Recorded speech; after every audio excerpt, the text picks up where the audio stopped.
Ladies and gentlemen, welcome to Breaking It Down with Brown. If you're new here, I'm your host, Stevie B, aka Daddy Cool. I've got my, I don't even know where this is from. It's from Mexico, I guess.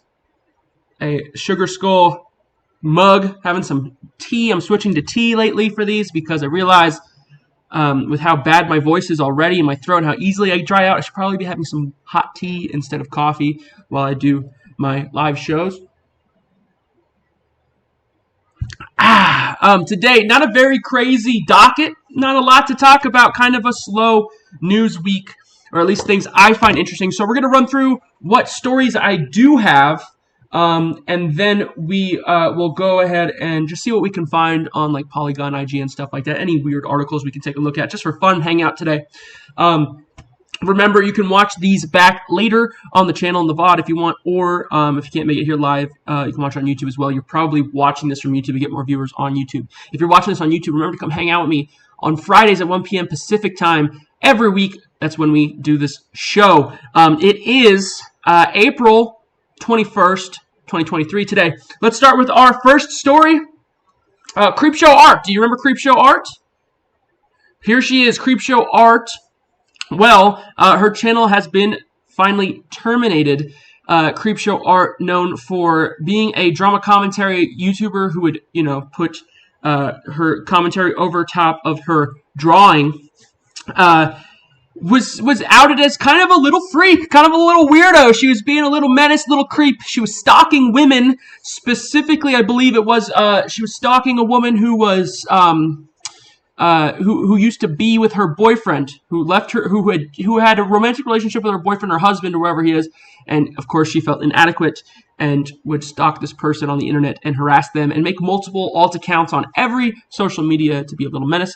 Let's see what it has to say. Shannon Margaret Campbell, better known online as Creepshowart, is an American YouTuber known for her commentary, art, and storytime videos. In early June 2021, she garnered infamy after she was exposed for her racist and transphobic comments on the website lolcow.farm, backstabbing and shit-talking her friends, and for stalking and harassing Emily Artful for more than a decade in an extremely obsessive way. She also gained controversy for how she handled the Hopeless Peaches situation. It's been a while since I checked in with that. Specifically, commentary and art is its own little niche on YouTube. There's a group of girls that do it. I haven't watched them in a while. There's, I wish I could remember. I think it was Gore and Glam, something like that. Was another one who was really good, and they were friends, and they were talking about.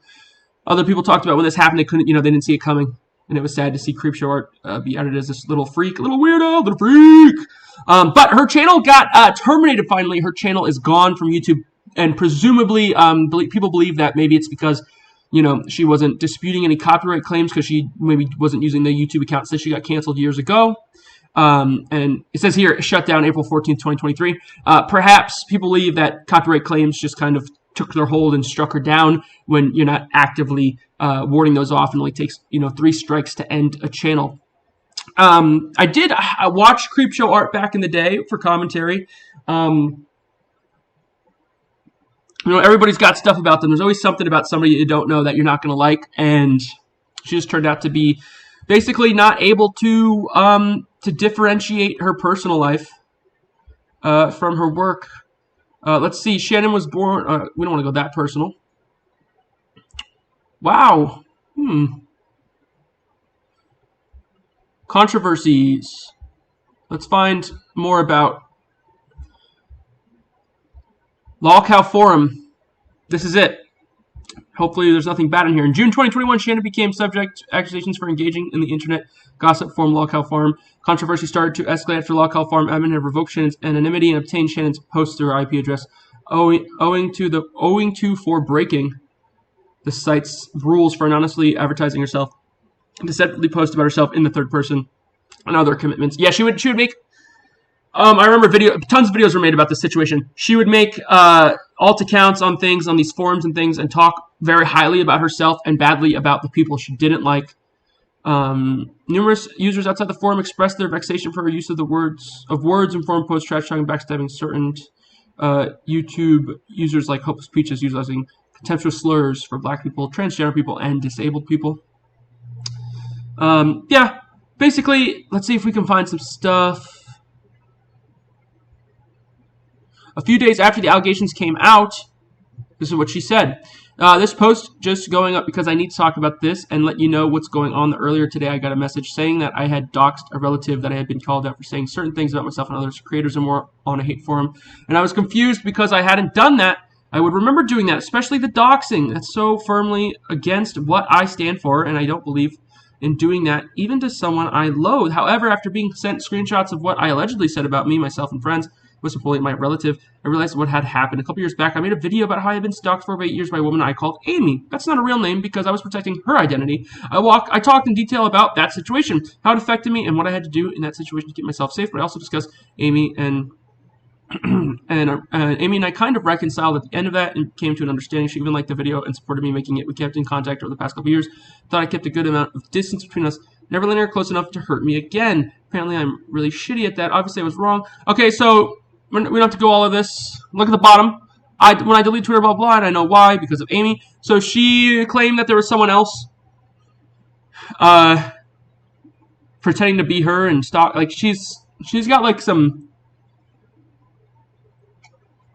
pathological liar issues. Let's move on from Creepshowart, though. That's basically it. It's a very small thing. I think if you're in this community, you probably already know about it. I thought I'd just bring it up. I guess we're going to jump right into something a little bit less fun. There's not very good stories this week. You know, sometimes I like to look for positive stories, but here we go. Live action Lilo and Stitch. Lilo and Stitch live action movie. All the details from the cast to release date. Yes, the internet is in an uproar over the casting of Nani, which is, well, I don't know her name. We're gonna find out. Let's see who's in the Lilo and Stitch cast. The lineup for Lilo and Stitch cast rolled out in April. The central character Lilo will be portrayed by newcomer Maya. That was a no. Sydney Agudong will play Lilo's older sister Nani. The actress has acted in several television projects since 2021, but her latest role will serve as his first big feature appearance. You never heard of her. No one's ever heard of her. Who cares? I believe I cannot remember. I believe she's Pacific Islander.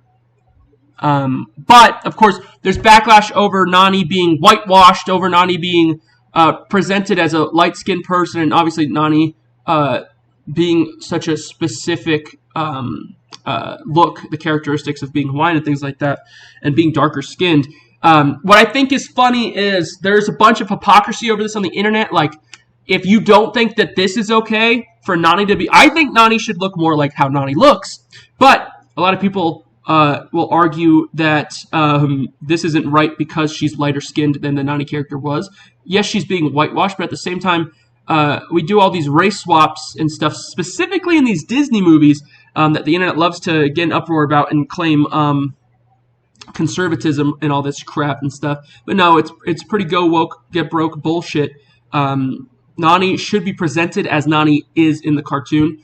I feel like specifically when it comes to animated films like Disney movies, they're so iconic in what they are, like a Pixar movie, whatever. Like I don't think you can take a character like that and change their appearance in a live action movie too much. You should try and strike to look as much like them as possible, because it's just so.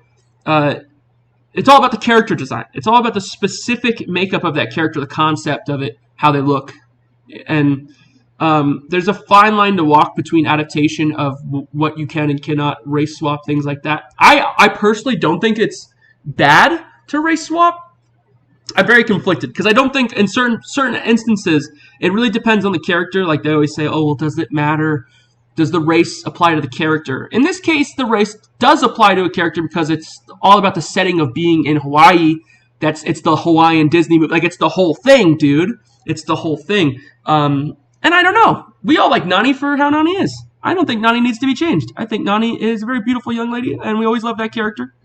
Also, I don't know, Zach Galifianakis is going to be in this. There's talks of Bubbles being replaced with, I believe, this actress, Jolene Purdy, I think, is going to be a social worker. But then I saw a lot of instant backlash over losing Bubbles, because everyone loves Bubbles. He's, a big main, not a main character, but he's a big, part of the charm of Lilo and Stitch. And that's, again, where it comes in it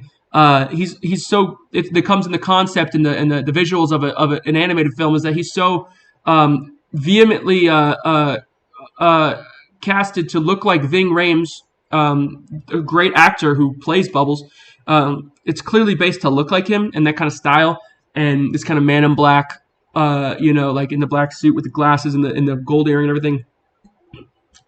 And him being the social. It's all funny, and his name is Bubbles. That's the joke. You know what I mean? And they're just gonna switch it out with some fat lady. I don't know, man. These are. I mean, we're so deep into this fucking live action Disney shit. It's such senseless cash grabbery, but it's working for them. I mean, I've never heard a single person say they enjoy any of these live action Disney movies, but they're making money. You know what I mean? And it's not that they get these actors that you haven't heard of, throw them in there. People show up. People bring kids. It's just something for them to do.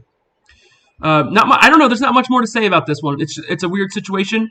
I think that the outrage, again, I will reiterate, around this actress, I think it's stupid.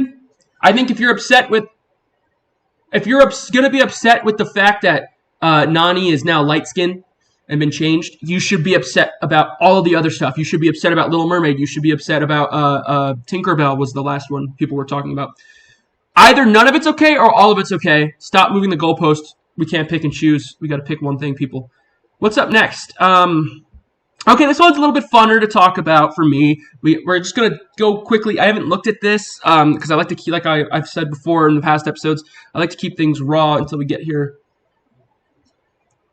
So we can have conversation. We're looking at there was rumors of the test screen for the One Piece live action TV show that apparently looks bad, and now they're saying Shueisha's official One Piece columnist denies reports that Netflix's live-action adaptation flopped during test screenings. A lot of people in the industry who work for this and stuff are saying, no, it's not true. It didn't flop. People liked it. People didn't say it was bad. That sounds like bullshit to me, though.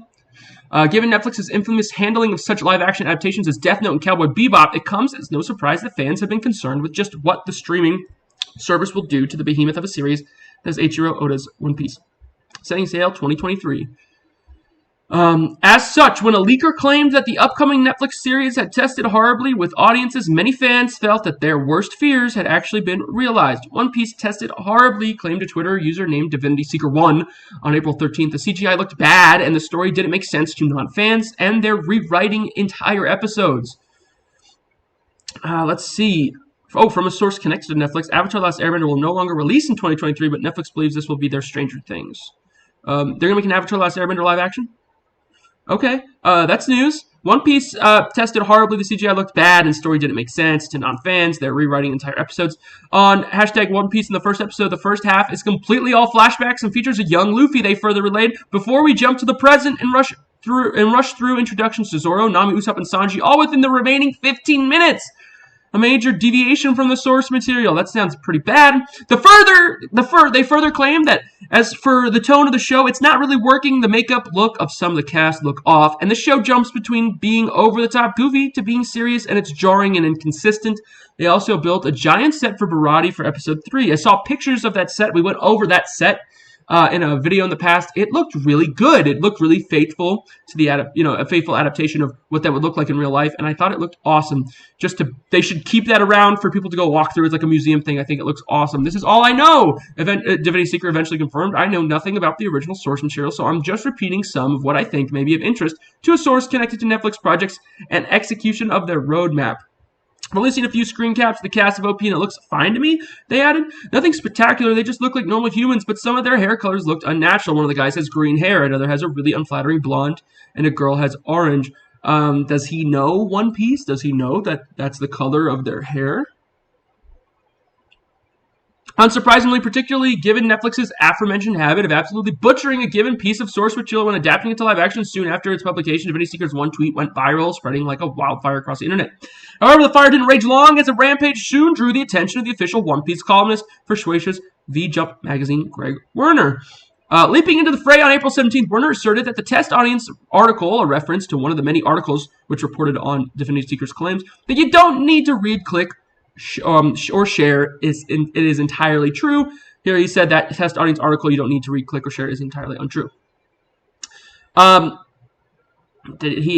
elaborate. Did not provide any concrete evidence to support this rebuttal. His insight is lent credibility to the fact that he's an active member of Shueisha's One Piece media team. Wow, so the guy who works for the company that's making the product is telling you that it's good and it's not bad. Don't listen to what other people say. While little information regarding Netflix's live One Piece has been revealed outside of its casting, allegedly the first episode script previously provided exclusively to Bounding into Comics suggests that the series will closely follow the anime while also expanding on scenes such as those concerning Zoro's past that were only hinted at in the manga. All right, what the fuck was that? There's some gross ass shit down there. Let's talk about the fact that it's going to be bad. There's no way around it. There's no way that they can pull this off. It has to be. I understand that when it comes to productions, when you make a movie, when you make a show, there's so many people involved, so many hands it goes through, things like that. But something like One Piece, if it's going to be, I think if you take a manga or an anime and you make it a live action thing specifically, it really should be I do think things like this should be a singular vision. It should be, let's say you put me in charge and it had no overhead and no one can tell me what not to do and people have to listen to what I'm saying. You know what I'm saying? Is that I have to have the true vision of being the One Piece fan I am and respecting the source material and showing everything that happens. They basically should just do like shot for shot remake. If you want to make it live action, you might as well just do a shot for shot remake of the anime or the manga. But this is made by people who undoubtedly, I'm sure, haven't even fucking read the book. You know, don't know anything about it. The actors probably don't know anything about it. But here's the thing: is that I will watch this just because it's One Piece. I'll give the whole thing a fair shake and watch the whole thing just because it's One Piece, just to talk about it too. Talk about it on the channel as well. But also it's a good opportunity for me to get people like my girlfriend who won't watch One Piece, or maybe even my mom or some shit, make them sit down and watch it and see what they think, kind of thing, and get their toes in the water. Not that it would, you run the risk of it ruining their impression of One Piece, but I think it's very funny that there's even when I was looking into this, multiple articles of people defending it from that guy's stance. That the guy, Greg here, who's talking about saying that the show's good and not bad, works for the company that's making it, so of course he's going to lie his ass off. And that's also what you do in the industry. Everything's good all the time. Nothing's ever wrong. Nothing's ever bad. You don't ever say, we made a bad product. You always say, oh, I think it's great. You should go spend money on it. That's it. You have to go into this with a grain of salt. I don't think anyone's going to be watching this unless they're a fan of One Piece. The only reason you watch this is because you like One Piece and you just want to see more One Piece. I think it's going to be very bad. So I just don't have your hopes up. And you know what? If it turns out to be okay, then that's fun. That's nice. That's great. But I just wouldn't have any expectations at all. It just doesn't make any sense. Already my throat drying out. Okay.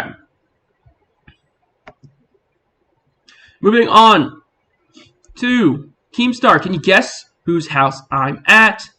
That is a reference to the famous photo of Boogie2988 shooting out of his doorway. And who's that behind him? It's Wings of Redemption, the old YouTuber. Yes, we're going to get a boxing match, Keemstar says here, between Boogie2988 and Wings of Redemption. And he's been posted about it nonstop. Very interesting. Very strange. I'd be worried about Boogie. I don't know why. I feel like Wings... I feel better about Wings than I do about Boogie. Not like that he's going to win or anything, but I feel like Boogie gets hit and dies. I feel like Boogie takes one punch and dies.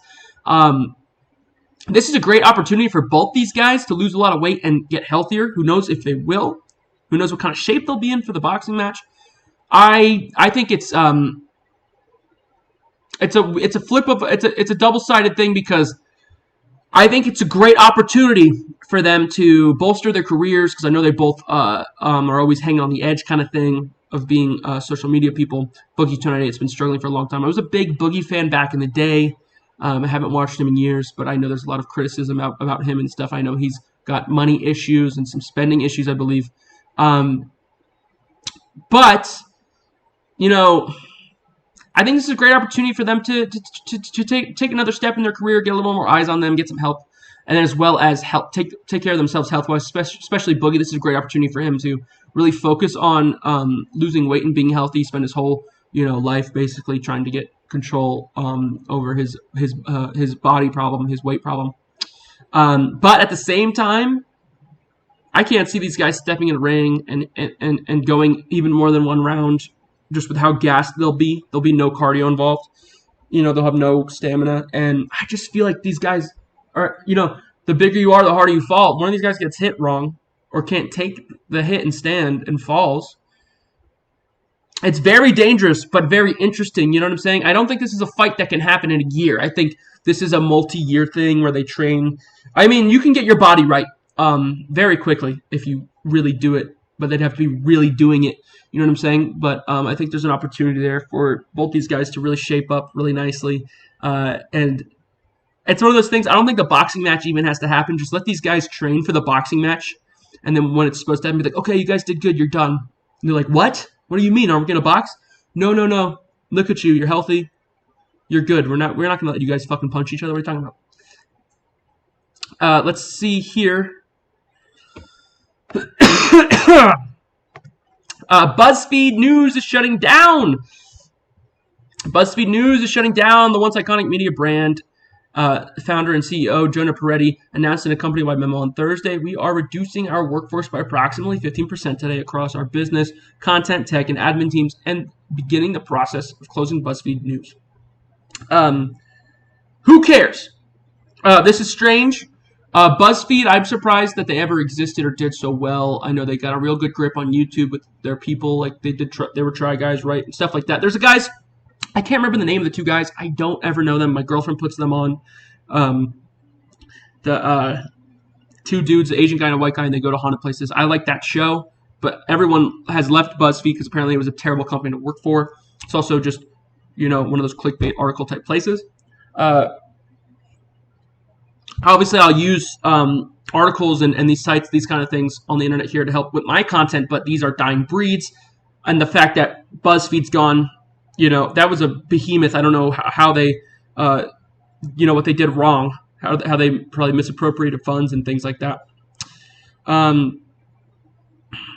It was only 8.5 years. Is that true? Well, I don't think most what I see when people were talking about this on the internet was being like, haha, that's funny, goodbye. So who cares, right? Who really cares? There's a couple more things to talk about. I've got two more things I forgot to pull up here, actually. Let's pull it up.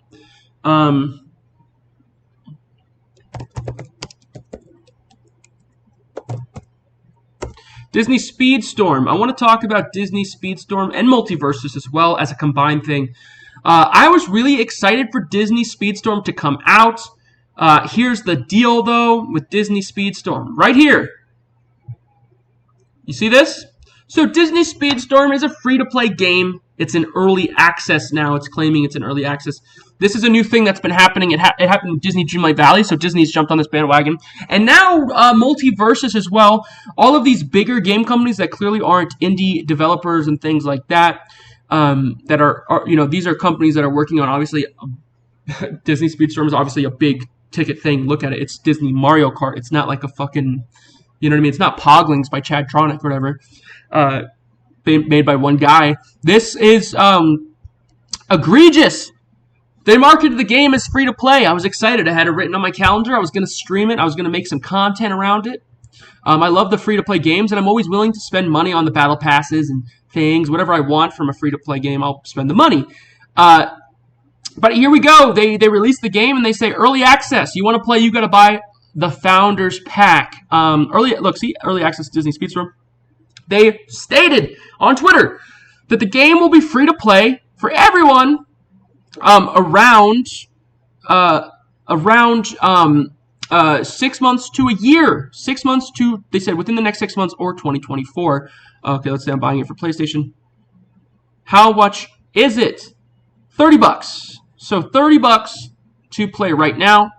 When I was on the PlayStation Store, whichever one of these options was, it tried to get me to buy. I think it was probably this. This could have been this one. It was like $70. I bet this will be like $100. Let's see what this says. $70. So at the least 30, at the most $70, which is now what people decide is the new full price game. They came out and pretended like it was going to be a free to play game, and now they try to get you to buy it.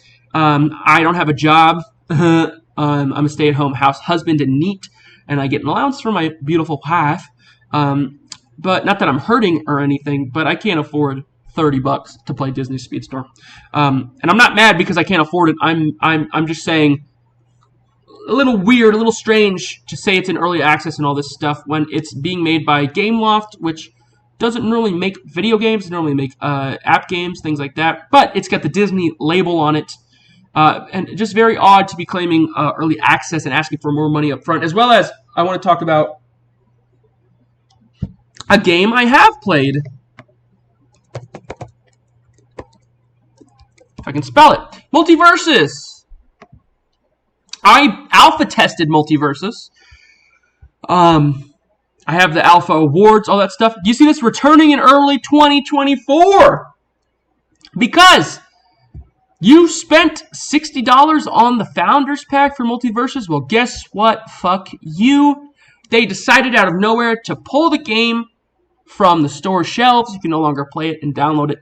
Because they said, oh, we weren't actually fully released, even though we had 2 seasons worth of Battle Passes content out. And we had an alpha and a beta, and then a release. That was early access. It was a beta. And they are going away for about a little more than 6 months and re-releasing in 2024. I think what happened was they released the game, and I reported here in a past episode that they lost 90% of their player base. They fell off hard, and they realized, hey, you know what? The money's drying up quickly. People are leaving. What if we pull back, hold on to our runway that our company, our overhead, has given us the money to do? If you don't know about businesses, you have a runway that your investors give you. They fund you. You have everything laid out business-wise, so maybe you've got a year to 2, maybe 3 years that you can work and be paid and have everything be put together so that you can create a profit. The investors go in knowing there won't be a profit for however many years it is they signed on for. But with the idea that eventually it's going to become a profitable business. So I think that's what happened here. I think they realized, hey, instead of paying for having these servers up, instead of paying for being on store shelves and having the licenses and things, which I believe you have to renew every month, let's pull back, save some runway, and try to make more content and work on the game to re-release it in 2024. And when it re-releases, you know, we'll have a big marketing push, and people will be like, oh, Multiversus came out. Because you're going to catch some people. Someone's going to be dumb enough to not know that Multiversus was already out in a full game and be like, oh, it got re-released. This is just a very strange thing. I haven't seen a single person happy about this. I think it's ridiculous to be happy about this. I mean, you paid $60 for a Founders Pack. You were playing this game daily. You maxed out 2 Battle Passes. And they go, oh, and they never once said it was going to be an open beta early access type thing. They go, oh, you know that game that you paid for and you've been playing for fucking 6 months? Well, it's actually not out yet. We're taking it back. Fuck you, give it back. Very strange. Very, very strange. I do not understand. I truly have no idea what their goal was here, unless it was to save money, to save their own ass and make more content, whatever it is, because there's nothing beneficial here for the player at all, or for your customer fan base, or for your image. There's one more story I'd like to talk about. Maybe I can find it on Polygon.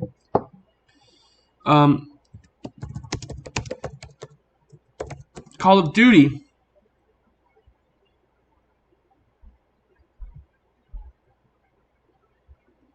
So, I don't see it here, but Angry Joe reported. Let's just show my big fat head. Okay. Angry Joe reported in his weekly news show, which I like Angry Joe's gaming news show, and I like Angry Joe. He reported that in the DMZ mode in Call of Duty Modern Warfare 2, there will be skins releasing soon that you can purchase, and these skins will give you a pay-to-win advantage. You can buy these skins, and they'll give you, I believe it was, things like bigger, I know the one was bigger carrying capacity of something, inventory, something. Anyways, there you go. That's the first, and as he said, I'd like to reiterate to anyone that may watch my videos, I'm bringing it up because I like to, you know, when I see someone talking about something that I think I need to bolster and try and help talk about as well and just get more people aware. I want you to be aware that that is a big AAA game company testing the waters to see if they can change a major title into a pay-to-win. And as soon as that works, as soon as they start making money and there's no backlash for pay-to-win practices in a game like Call of Duty, every single competitive game will be pay-to-win, without a doubt. And the way society is and how quickly people like to be fucking jerked off, I'm 100% sure that it's coming. It will come. And maybe all we have left is the single-player experiences. It's a damn shame, but do your part. Do your part and get the word out there and tell people that play this game about it. I've told all my guy friends. I just had a party for Creator Clash the other day. Had all my guy friends over, and I let them know the story. I'm like, hey, this is what's happening. Call of Duty. Please watch out. Don't accidentally spend money on that or spend money on that at all. Let people know, and everyone's saying the same thing. That's fucking ridiculous. That's so stupid. But it is what it is. We got to combat that stuff. We got to work against those things. With that being said, that is all the stories I have today. We can take a look maybe shortly at... Let's share the screen. Let's take a look at what's going on here. I want to talk about, actually, let's talk about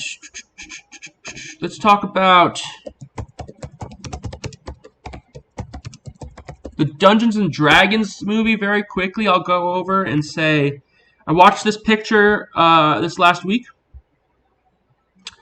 It was surprisingly enjoyable. It was good. I'd like to watch more. I would watch more if I feel like they're gonna do a thing and try to make a whole thing. Some of these actors I don't normally care for. Like for instance, no, I guess Chris Pine. Right? No, he's good. I can't remember. I don't know if I recognize. This is the worst picture here. I can't remember if I recognize that guy. He was good. Hugh Grant's Hugh Grant. I don't normally like the girl from It or whatever, but she was pretty good. Justice Smith was good, and I don't know her name. Michelle Rodriguez. She was good.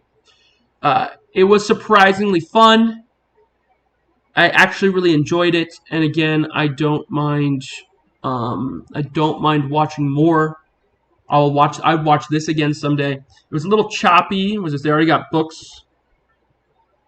They've got a book about that character, the druid character from. That's interesting. So the main gripe I have with the movie is that it's choppy, so you can tell that they kind of were having fun. Like the movie is very fun and very well put. I would say it's well put together, but it's just that its style is good. But they definitely had a lot of scenes shot, a bunch of different versions of things. They definitely had some fun, maybe did some improv and joked around and stuff. And you can tell that that there's a lot cut out and that things just kind of were slammed together.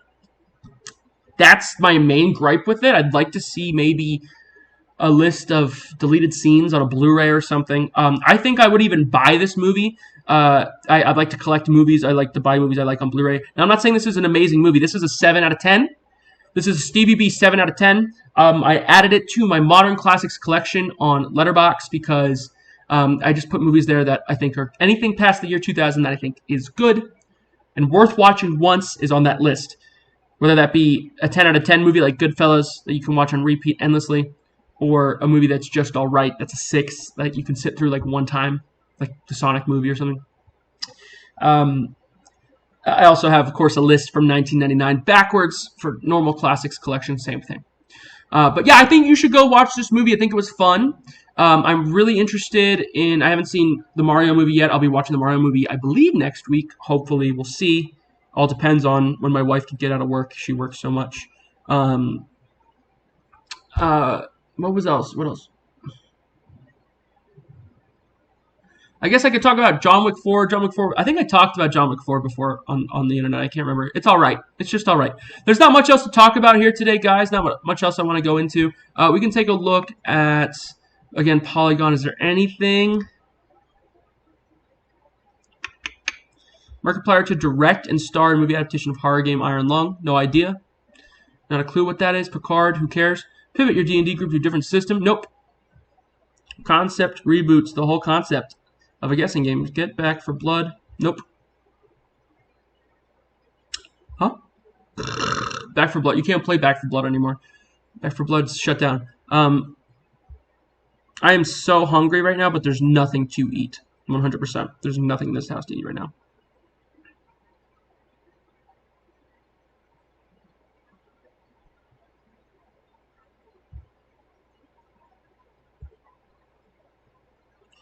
What the fuck is that? A TMNT X Stranger Things comic will explore the dynamic between Eleven and Raphael.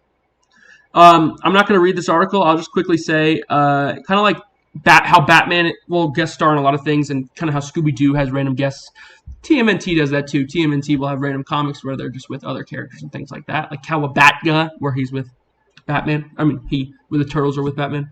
This, though, I fucking hate Stranger Things. I hope that Stranger Things stops. I can't wait for it to be over. I think this show sucks. I think it's annoying. I think we should move on already. And this is cringy. This is really dumb. Let's move on from that. I'm done. I'm good. I'm taking a much more laid-back approach to things lately because I don't want to burn myself out like I was getting burned out, trying to keep to schedules and doing things other than doing the live shows isn't difficult. I can definitely do my live shows Fridays, Sundays, no problem. But the VODs, I'll edit down what I want to keep and we'll talk about, or I'll post it when I post it. It's not going to come out on certain days. So, that being said, all this is going to be cut out. I'm going to record, or I'm going to do a little end part here for the YouTube video. Thank you for watching this highlight video of the Breaking It Down with Brown live show. That's every Friday at 1 p.m. Pacific time at twitch.tv/downwithbrown. That's DOWNWBROWNE. Consider coming and hanging out with me, as well as hanging out with me on Sundays at 1 p.m. Pacific time for Sunday Fun Day at the same Twitch channel I just mentioned, where we play the games that we're doing Let's Plays of, as well as just any games I want to play, whatever I may be doing. It's just my gaming stream. We do whatever. If you like this video, consider liking and subscribing. It means a lot to me. Also, comment and talk to me about some of these topics. If there's anything you want me to talk about next week, put it in the comments, and I will talk about it 100%. If you ask me to talk about it, I will talk about it. If you didn't like this video, I appreciate you sticking around to the end. I know it's a long one, so I really appreciate you giving your time and that view, listening to an opinion that's different than your own. If you hated this video, you probably enjoy iDubbbz' videos. You probably like playing Tetris. Your mother doesn't love you. You can go get bent. The show is over, but you're still here hanging around. Why don't you hit subscribe?